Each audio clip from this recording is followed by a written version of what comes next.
Pessoal, sejam bem-vindos ao Geografando, o canal onde nos utilizamos da geografia para compreender o mundo. Seguindo na série da geopolítica, né? A gente já veio na geopolítica do petróleo, hoje eu quero conversar com vocês de um campo muito importante, às vezes pouco explorado, né? Que é a geopolítica espacial. Quer dizer, a globalização no seu atual estágio, né? No seu atual estágio onde os limites do planeta Terra não significam os limites da ação do homem, introduzem esse elemento de conflito espacial, né? Guerra nas Estrelas, Star Wars, é isso daí mesmo, né? Quer dizer, como pensar uma geopolítica espacial? Já é possível pensar uma geopolítica espacial? Certamente, e não é de hoje, né? Todo mundo que estudou a Guerra Fria sabe o que é essa geopolítica espacial, né? Sabe o que foi a corrida espacial. Hoje a ideia é não só falar da Guerra Fria, mas retomando também a Guerra Fria, até para explicar equívocos e depois vir pensando nessa geopolítica espacial até os dias de hoje. Qual a situação atual? Quais os limites? O que a gente pode pensar? Não é? Então, sem delongas, vamos lá ao nosso assunto. Então, é claro que todo mundo que pensa em geopolítica espacial pensa na Guerra Fria, né? A conquista do espaço é uma conquista do século XX.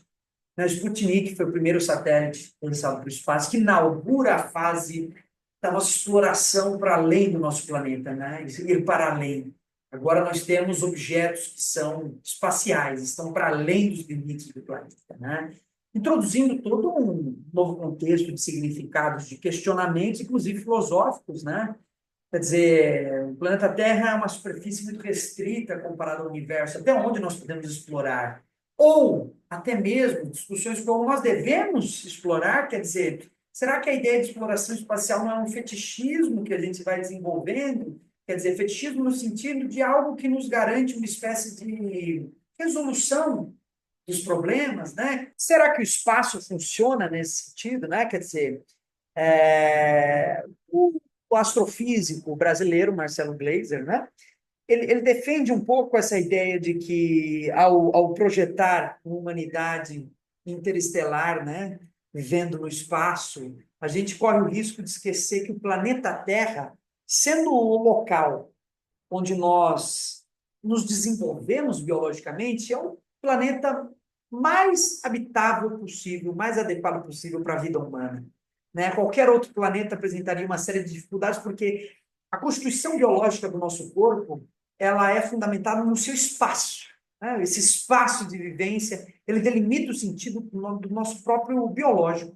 Quer dizer, a gente vive e sempre viveu numa determinada gravidade constante, em climas que, apesar de certa variação, também são constantes, uma certa natureza de um tipo.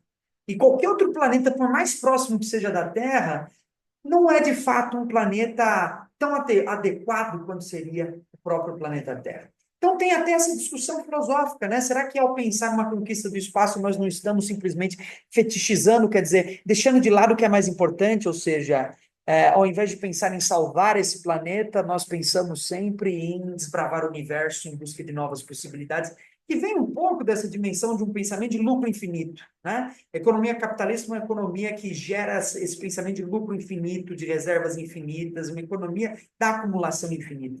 Se o planeta é finito, qual que é a solução? Mudar o sistema ou desbravar outros planetas? Muito simples, né? Para a maioria dos economistas, e a tendência mundial hoje é simplesmente desbravar outros planetas. Né? Então, a gente, ao invés de pensar numa mudança epistemológica, inclusive, de pensamento, de conhecimento, de relação com a natureza, a gente pensa mais no sentido de, bom, vamos aprofundar ainda mais essa dinâmica. Se nós estamos esgotando os recursos naturais desse planeta, é simples, não vamos salvá-lo, vamos atrás de outros. Entra um pouco essa questão filosófica que a gente não poderia deixar de fora.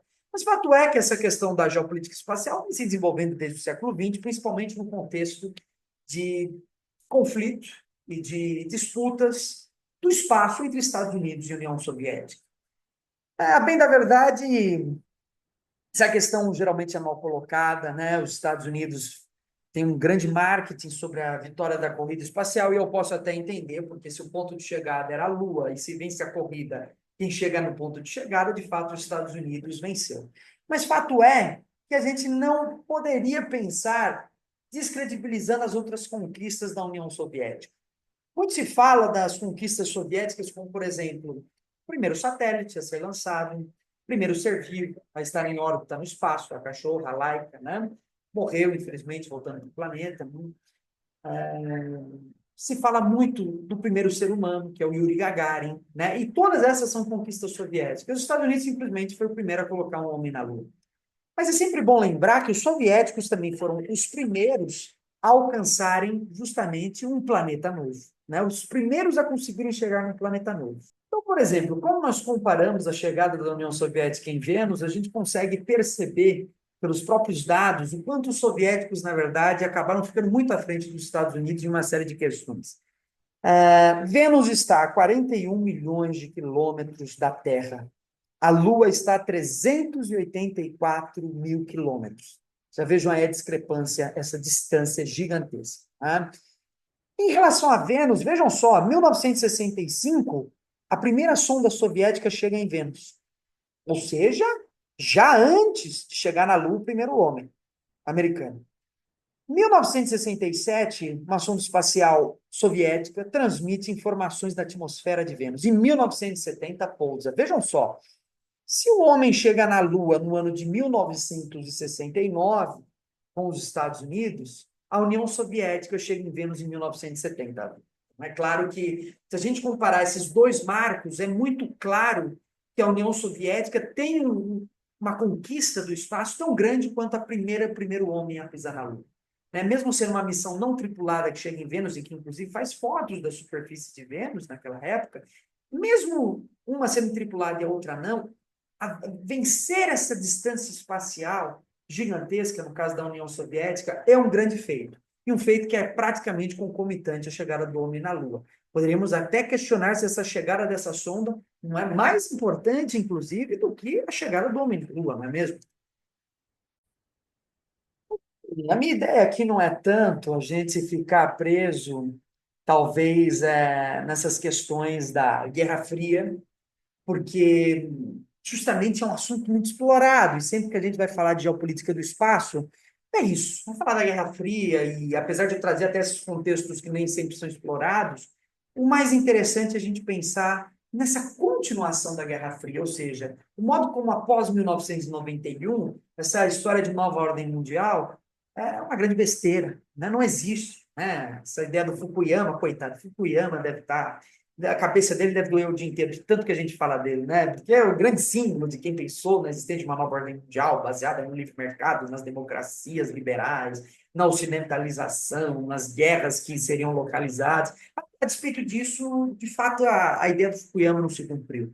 Né? A gente tem uma continuação dessa Guerra Fria, pós-1991, na figura da Rússia e da China, que são antagonistas hoje dos Estados Unidos. Principalmente a China ainda mantendo esse regime híbrido, né, de uma mistura de comunismo com capitalismo, né, que não vou explorar aqui, já explorei outras vezes no canal. A continuação da Guerra Fria. Aqui seria a questão de se questionar quais potências já chegaram na Lua. Os Estados Unidos, União Soviética, agora a Rússia, China, Japão e Índia já chegaram na Lua.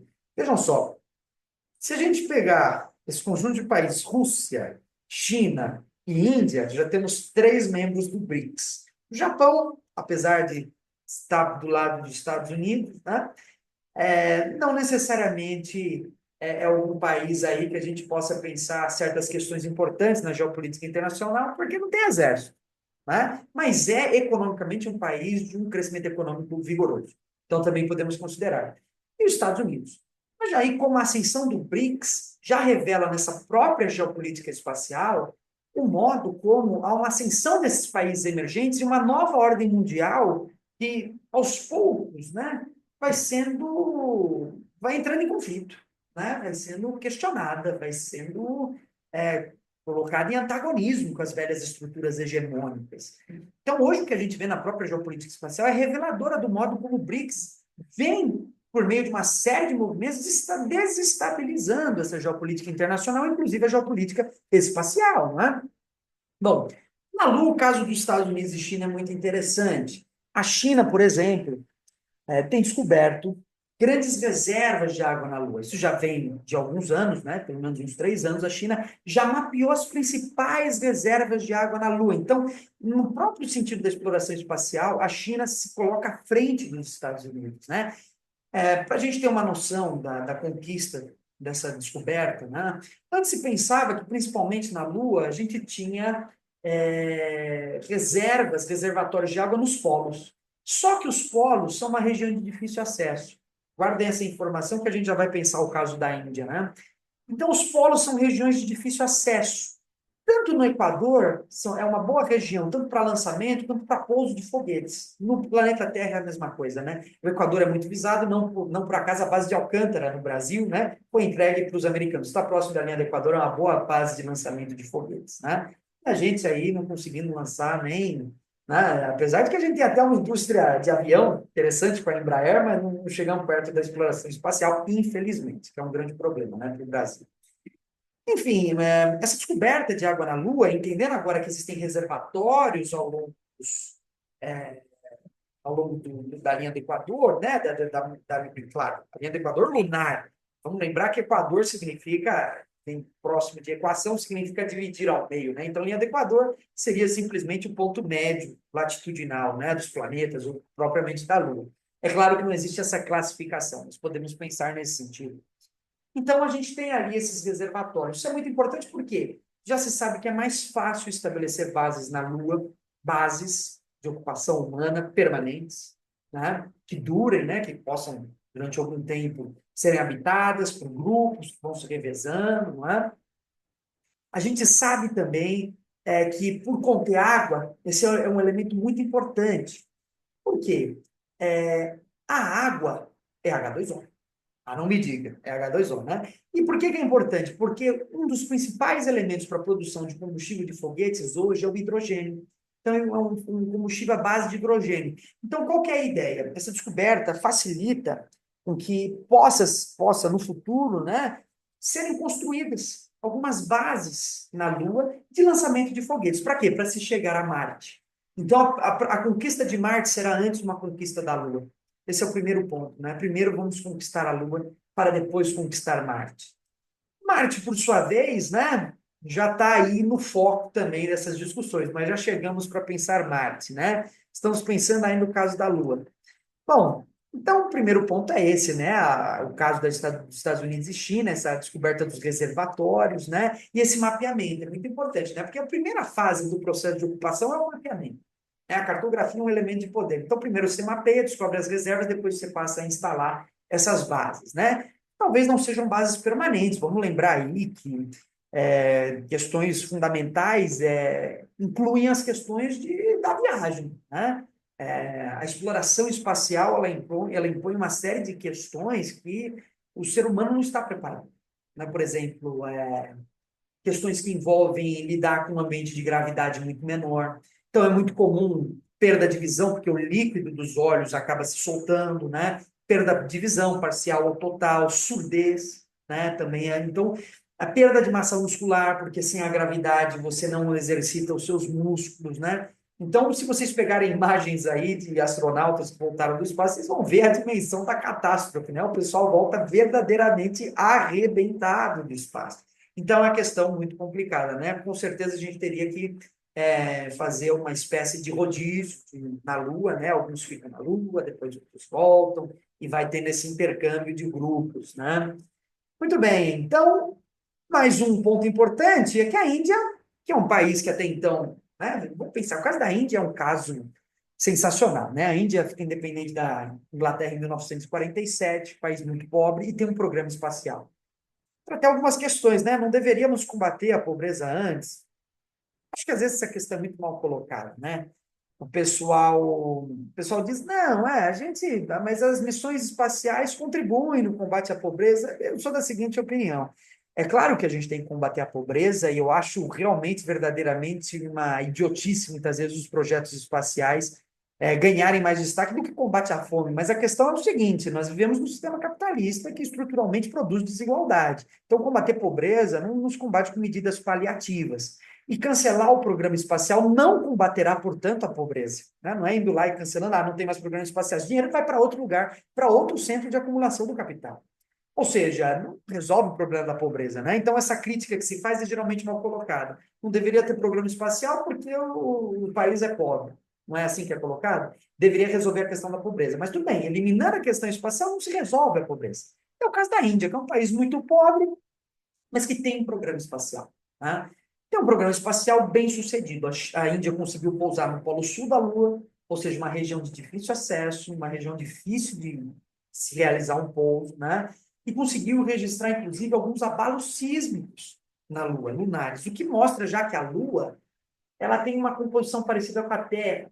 Ela é formada por placas tectônicas que mantêm algum tipo de movimento, apesar de que muito mais estabilizado, já com uma perda de calor maior, né? Os planetas, na medida em que perdem calor, eles diminuem os seus processos tectônicos. É o caso de Marte, onde já se entende que tem um tectonismo muito envelhecido.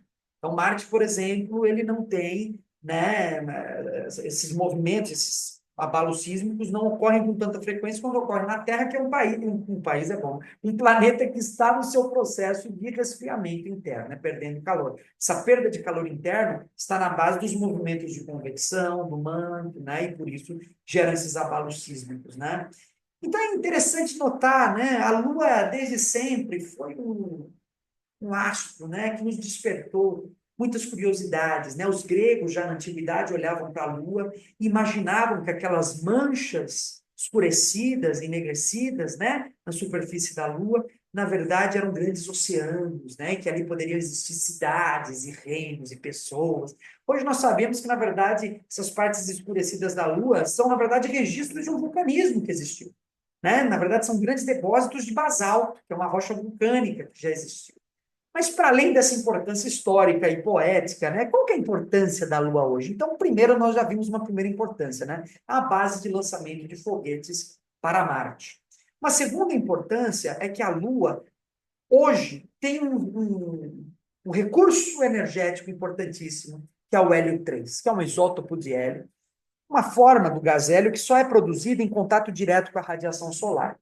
A Lua não tem atmosfera, né? O que permite com que os raios solares incidam diretamente na sua superfície, transformando o hélio que fica ali aprisionado em hélio 3. Hélio 3 é um recurso energético com um potencial energético gigantesco, maior do que petróleo e maior do que urânio. Na verdade, é hoje um dos recursos com maior potencial energético que nós conhecemos. Então, a extração desse gás e o seu transporte de volta à Terra possibilitará aos países que iniciarem o processo de transição energética um avanço, um salto energético muito potente. Né? Ou seja, a eliminação do petróleo, a eliminação do combustível fóssil, né? E a sua transformação à base de hélio. É claro que toda a economia precisa se transformar. A gente viu no vídeo anterior um pouco essa questão do petróleo e das suas infraestruturas. É claro que a gente precisa preparar nossa economia para receber essa infraestrutura do hélio, para que a gente possa, então, de fato, começar a sua extração. Então, é um recurso que já é visado pela substituição do petróleo. E é claro que as grandes potências, como Estados Unidos e China, estão de olho nesse recurso como uma possível superação das reservas de petróleo que estão se exaurindo no planeta. Então, entra essa questão da geopolítica energética, inclusive na Lua. Bom, o caso de Marte. Então, por que o ser humano quer chegar em Marte? Né? Primeiro, do ponto de vista econômico, é óbvio a extração mineral, né? Os recursos de Marte, se puderem ser explorados, são muito interessantes, visto que várias das reservas que nós temos aqui no planeta Terra vão se exaurir. O cobre, por exemplo, já é um recurso aí que está com as reservas, né, abaladas. Então, muitas vezes o que a gente vai ter que fazer? Vai ter que reutilizar, pegar cobre de um produto, colocar em outro produto, né, fazer uma reciclagem do cobre que a gente tem na Terra para ir conseguindo manter essa utilização. Mas é claro que chega um momento em que, dado o avanço tecnológico, se demanda por mais recursos e a gente pode ter essa segunda reserva de recursos nesse planeta Marte. Ou seja, é um processo, então, de acumulação capitalista, né? O planeta já é fetichizado nesse sentido. Vamos extrair seus recursos, é esse o objetivo dessa ocupação, né? E como se daria, né, essa ocupação? Então, muito se fala numa segunda Terra. Marte como também uma segunda Terra. Então, seria uma segunda importância para Marte. Ou seja, dado o fato de que nós estamos destruindo o planeta Terra, nós iríamos para Marte começar a destruição desse novo planeta, né? Ou seja, entra naquela discussão filosófica inicial. Será que o mais inteligente é cuidar do que temos ou continuar na lógica da expansão infinita, indo para outros planetas? Marte não é um planeta muito fácil de se habitar, e o processo de ocupação se daria por terraformação, terraformar Marte, transformar numa segunda Terra. Já foram levantadas diversas hipóteses de como terraformar Marte. Por exemplo, o Elon Musk se destacou por uma ideia de jogar diversas bombas atômicas em Marte, a fim de levantar uma camada de poeira que tivesse no princípio da formação de uma protoatmosfera. Isso é importante, porque Marte tem uma atmosfera, tem, mas é uma atmosfera muito fina, rarefeita, né? Que produz um efeito estufa fraco. Então, durante o dia, as temperaturas são elevadíssimas, né? Porque você não tem atmosfera que proteja contra a incidência de radiação direta, uma atmosfera rarefeita, né? Então, a atmosfera não defende essa radiação que incide diretamente na superfície, chegando em temperaturas altíssimas, totalmente inapropriadas para a vida humana. E durante a noite, pela ausência do efeito estufa, toda a radiação se perde para o espaço. Então, fica muito frio. Então, habitar a superfície de Marte seria um problema. Muito se fala em construções que façam essa proteção contra a radiação. Então, nós viveríamos reclusos no interior dessas construções, não habitando, né, as partes externas da superfície, sempre protegidos, né? E muito se fala também no subterrâneo, né, que a gente possa construir sistemas subterrâneos, né, de ocupação. É claro que a conquista de Marte, ela está no projeto da humanidade, ainda sobre essa lógica capitalista, então de acumulação infinita. Então está nos nossos horizontes, né? O capitalismo, ele é um processo de expansão permanente do espaço geográfico. Por que expansão permanente? Produção, reprodução permanente. É preciso sempre expandir em busca de novos recursos, mas é preciso sempre transformar os espaços já conquistados. O que faz essa transformação é a técnica. A técnica vai sempre transformar esse espaço em um outro espaço. Novas tecnologias que aumentam a produtividade, que dão outro sentido para a utilização dos elementos técnicos desse espaço. E o universo entra nisso. Claro que essa tendência de acumulação infinita é uma tendência de ir para Marte, e não só para Marte. Existem outras possibilidades de ocupação ainda no nosso sistema solar, que nós vamos explorar logo na sequência. E é claro que entra essa conquista do espaço, né? Então, no caso de Marte, também Marte é uma base. Então, a Lua é uma base para Marte, e Marte também é uma base para luas que existem em alguns planetas gasosos, como veremos aqui no nosso sistema, que também podem ser utilizados. É claro, se a gente pensar que no século XV, a visão dos europeus em relação às Américas era basicamente a mesma que a gente tem hoje, a gente compreende um pouco melhor essa situação. Né? A capacidade técnica, durante a maioria dos séculos de existência da humanidade, não permitia que os europeus cruzassem o Atlântico até as Américas. Em um determinado momento, isso foi possível. E hoje, quando a gente fala de viagem espacial, a gente entende também esses limites cósmicos, né? Os limites cósmicos, eles são limites produzidos pela técnica. Nossa técnica atual não permite, né? A gente vá muito além, mas ela permitirá, no momento em que a gente for desenvolvendo essas técnicas, e tudo isso já é planejado pelas economias capitalistas que querem a expansão infinita desse espaço. Tá? Então, tudo isso é pensado. Então, os limites cósmicos são os limites, né, atuais da nossa técnica. É claro que, pela própria física, a gente ainda não conhece, né? Então, assim, quais são os limites do possível que a gente enxerga hoje? O sistema solar. Né? Para a gente ter ideia, a sonda Voyager, que foi lançada, acredito que foi nos anos 80, foi lançada a Voyager, né? Ou seja, 70 ou 80. Está aí há, então, 45 anos, rondando o espaço. Né? Ela foi lançada há mais ou menos 45 anos e só recentemente, aí, há alguns anos atrás, ela cruzou o limite do sistema solar. Ou seja, quando a gente pensa no universo, é uma escala gigantesca. Então, os nossos limites, né, são ainda limites do sistema solar, e olhe lá. Quando a gente fala de Urano e Netuno, a gente já fica balançado, né? Ainda é longe. Né? Apesar de que a gente já pensa, bom, Júpiter, Saturno, quem sabe. Então, com os foguetes mais velozes que nós temos hoje, a gente não consegue ir muito longe. Para a gente ter ideia, a velocidade da luz, nós compreendemos como uma velocidade, maior velocidade que nós podemos ter, né? É 300 mil quilômetros por segundo. Essa é a velocidade da luz. Né? A estrela mais próxima do Sol é a próxima Centauro, que está a 4 anos-luz. Ou seja, precisaríamos manter essa velocidade e ainda demoraríamos 4 anos para chegar na estrela mais próxima. Então, os limites da nossa exploração espacial, pelo menos até então, até onde conhecemos, é justamente esse limite cósmico imposto pelas próprias limitações da física. Esses limites que nós conhecemos, que são os limites cósmicos do sistema solar, quais são outros candidatos, né? Então, algumas luas de Júpiter e Saturno se destacam. Vamos dar uma olhadinha nelas. Então, por exemplo, a Europa. né? A Europa, que é uma lua de Júpiter, né? A Europa se destaca por possuir um oceano subterrâneo, né? Sob uma crosta de gelo, né? Que tem mais ou menos 80, 170 quilômetros, não é brincadeira, né?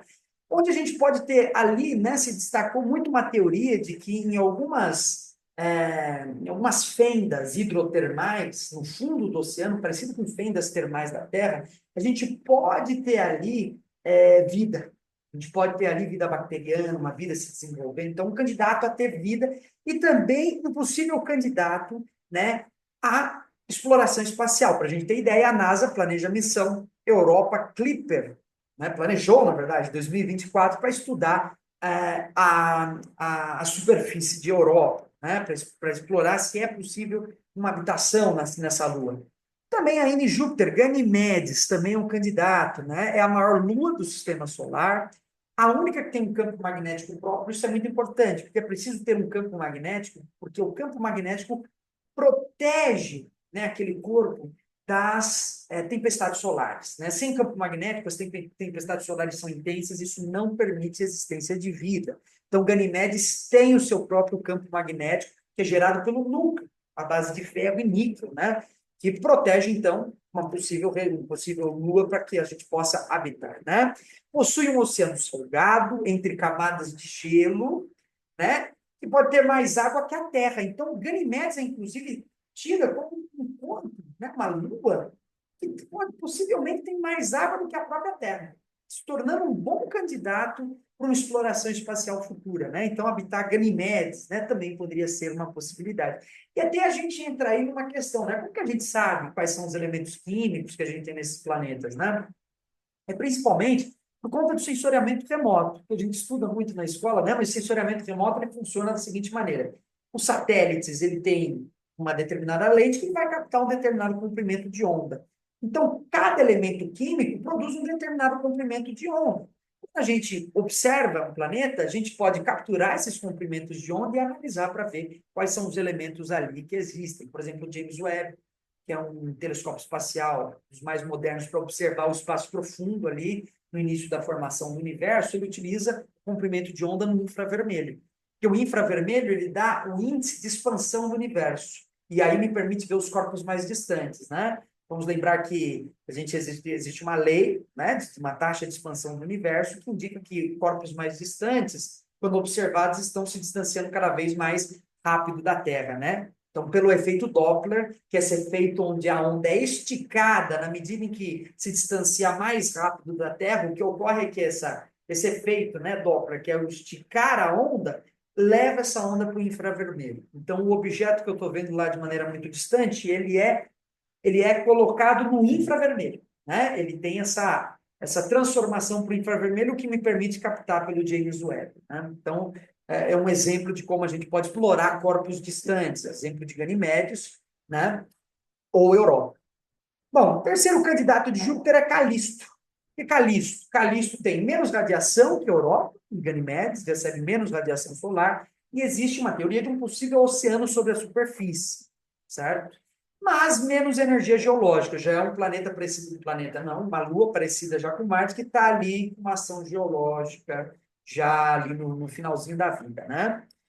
Isso é importante, né? Porque se a ação geológica ela está enfraquecida, o que acaba ocorrendo é que o campo magnético pode também se enfraquecer, certo? Porque ele é produzido principalmente pelo núcleo, né? Então, você tem ali um planeta que perde calor, que vai ficando mais instável, que vai ficando mais desolado, né? Indo para Saturno, nós temos Encélado, né? Onde a gente registra geysers de água, né? Então, no Polo Sul, descobertos aí recentemente. Então, essa ideia dos geysers de água, né? É interessante por quê? Porque é sinal de atividade vulcânica. Você tem ali uma câmara magmática que aquece a água que está nessas fendas da crosta, o que faz com que a água seja expelida, e pode ser candidato, então, a possível. Muito se discute se a vida não pode surgir a partir dessas fendas. Então, pode ser um candidato a ter vida. E se tem vida, pode ser um candidato a ser um planeta habitável, né? Inclusive, essa é uma questão importante. Procurar vida não é só uma questão filosófica, vamos procurar vida porque é muito bonito saber que tem vida fora da Terra. Tem toda essa questão e todos os cientistas, né, autênticos estão querendo saber disso, né? Nossas origens, a vida. mas fundamentalmente também nos dá uma indicação de, bom, ali pode ter vida, então ali pode se viver, não é? Então, também procurar por vida também entra nessa questão de procurar um planeta habitável, né? Para que a gente possa ocupar e extrair recursos desse planeta, né? Bom, já encontramos moléculas orgânicas em Encélado, com metano e o propano, né, que são a base de carbono, né? E hidrogênio molecular, indicando possíveis fontes de energia para a vida. Então, energia à base de hidrogênio já seria possível, e a gente também tem algumas moléculas orgânicas que também indicam a existência de vida, né? Bom, Titã, uma outra lua de Saturno, tem uma atmosfera densa, maior que a da Terra, o que pode permitir, então, a proteção contra a radiação, né? E lagos de metano, etano líquidos, certo? Então, também hidrocarbonetos, né? Moléculas à base de carbono. Então, a gente localiza, né, muitos elementos à base de carbono e essas moléculas semelhantes às que existem na Terra. O que também permite já, bom, será que nós nos adaptamos melhor, já que essas moléculas são parecidas, né? Então, a missão Dragonfly da NASA, por exemplo, 2028, programada para 2028, vai estudar sua habitabilidade, a possibilidade de habitarmos esse planeta. Bom, agora, quando a gente busca aí essas informações sobre a habitabilidade desses planetas, o que que torna, desses planetas não, perdão, dessas luas, o que que torna essas luas habitáveis? Então, a gente está procurando o quê? Primeiro, água líquida, né? Em oceanos subterrâneos ou superficiais. É muito importante que tenha água, porque a gente compreende a água como um elemento fundamental para a vida. Tanto para a origem da vida, quanto para a manutenção da vida, é importante água. Para a atmosfera, né, dessas luas, tanto para o nosso uso, né, quanto para a produção de energia. É muito importante que tenha água, principalmente no seu estado líquido. Né? Também, ah, algumas questões aí, como, por exemplo, fontes de energia. Né? Então, essas duas são boas candidatas porque a gente consegue localizar algumas fontes de energia possíveis à base de hidrogênio, como a gente viu, né? Hidrocarbonetos, né? Em energias internas, geotérmicas também. Então, é muito importante que, como a gente viu, né, tenha ainda uma atividade tectônica ativa. Além disso, né, compostos orgânicos, né, que são os blocos da construção da vida. Então, é importante que a gente tenha esses compostos orgânicos, porque eles indicam a possível habitabilidade, né? Então, vai lá explorar, encontrei compostos orgânicos. Ah, bom, já é sinal de que é possível, né? Pelo menos pretendemos, uma habitação já seria, talvez, ali, algo possível. Né? Encontrando vida, mais possível ainda, né? E os desafios dessa exploração, né? Primeiro, as temperaturas oscilantes, que vão de temperaturas muito baixas a temperaturas muito altas, né? Então, é um problema, principalmente em luas, né, que não tem uma atmosfera muito bem consolidada, um campo magnético mais instável. Né? Falta de luz solar, né? Então, muitas vezes, pela distância, a gente está falando de corpos que estão ali para Júpiter e Saturno, muito mais distantes do Sol, tem mais dificuldade, então, de acesso. Né? A radiação pode ser intensa a ponto de matar, mas também pode ser mínima, a ponto de não permitir. Então, veja, o planeta Terra está estrategicamente posicionado. Né? Ali, pela ausência de atmosfera, a radiação mata, apesar de que as temperaturas podem ser ainda baixas. Então, é uma questão complicada. A atmosfera é fundamental nesse sentido. Né, para aprisionar calor, para manter essas temperaturas reguladas, né, e proteger contra a radiação. Então, é uma questão muito importante. E, por fim, né, então, entra justamente esse aspecto da radiação ser um problema, né, nesse processo de exploração espacial.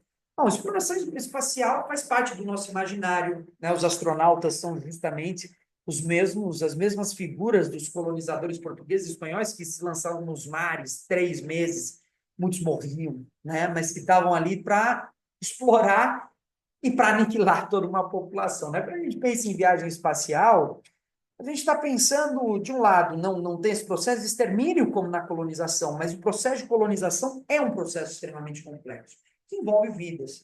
De um lado, pela tentativa de deixar a Terra como um plano B, quer dizer, vamos procurar outros lugares, visto que aqui está dando tudo ruim. Então, no fundo, custa a vida de muita gente, né? Pode custar, vir a custar a vida de muitas pessoas.